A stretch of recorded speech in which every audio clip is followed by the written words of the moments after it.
Hello, thanks for watching and welcome to my video.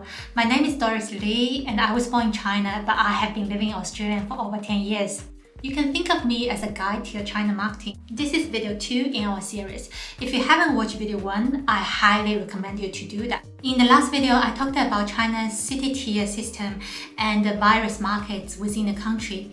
I know it all sounds complicated and confusing to start your China journey. And today I'm just going to give you a simple tip where you can start your journey.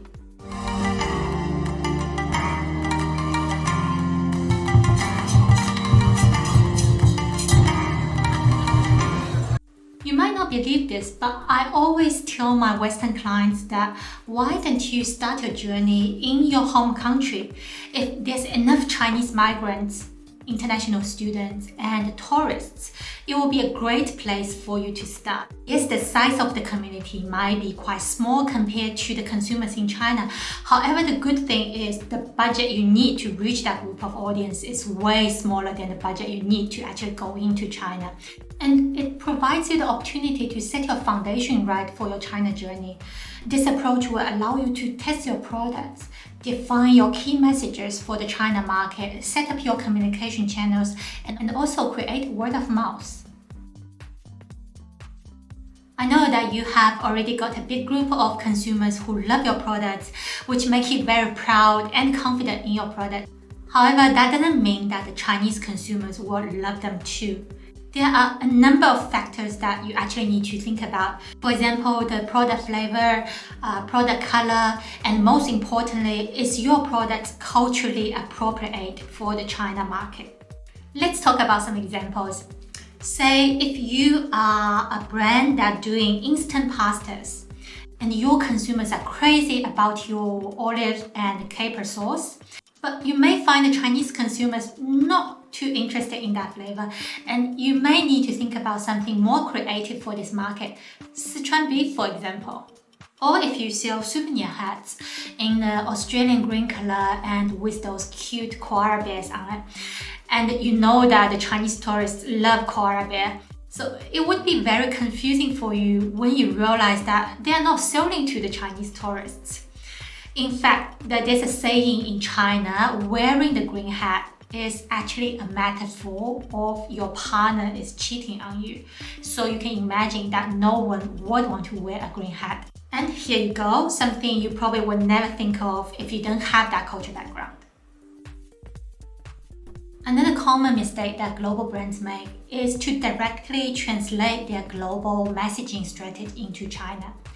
While your brand messages works well in your home country and other Western countries, it may not work in the China market due to its unique culture and also a complete different marketing system and consumer behaviors. Getting some insights from your local Chinese community will help you to know your audience, understand the cultural context, and also identify the right balance between the globalization and also the localization for the China market. You know that Google, Facebook, Instagram, Twitter, and many other Western social media doesn't work in China, right? If you don't know this yet, check out our next video, China's Digital Landscape, to learn more about China's unique digital and social ecosystem. Chinese consumers are very used to their own digital platforms. As a habit, they'll keep using these channels because this is where their family and friends are, and also this is where they can learn the first-hand news about their hometown.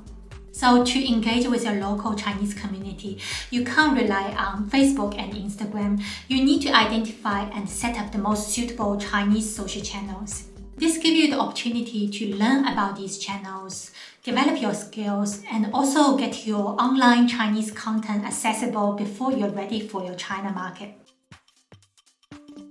Chinese consumers are getting more and more sophisticated nowadays. There was a time that people just trusted foreign brands unconditionally, but nowadays people do their research. Not only would they do their research online, which means that you need to have your Chinese content ready online, but also they will ask their friends and family who's living abroad whether they have heard of your brand and whether your products are worth purchasing. So establishing your brand and products among the local Chinese community will allow them to give good reviews to their friends and families back in China. Or even better, if they love your products, they will become your brand ambassador and they will start to create content on Chinese social media before you're even in China. So that's it for video 2. Your China journey can start from home. Thanks for watching and I hope you find it useful. If you do, please click the like button and subscribe to our channel if you want to know more about marketing and communications in China.